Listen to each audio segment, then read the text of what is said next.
বন্ধুরা, poppy home kitchen থেকে সবাইকে স্বাগতম। আপনাদের মাঝে আরেকটি রেসিপি নিয়ে এলাম। পাঁচফোড়ন, তেজপাতা ফোড়নে দিলাম। ব্রকলি ডাঁটাগুলো, সিম, বেগুন, কোয়াশ কেটে ধুয়ে রেখেছিলাম, সেগুলো ঢেলে দিলাম।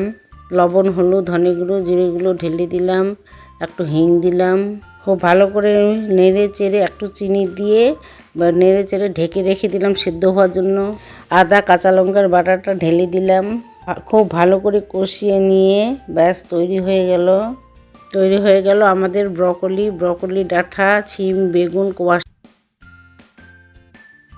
বন্ধুরা, রেসিপিটি ভালো লাগলে লাইক, কমেন্ট, শেয়ার, সাবস্ক্রাইব করে দিবেন এবং ফলো করতে ভুলবেন না। Thank you. আবার আজকের মতো এখানে শেষ। আবার পরের ভিডিওতে দেখা হবে। সুস্থ থাকেন, ভালো থাকেন। বাই বন্ধুরা।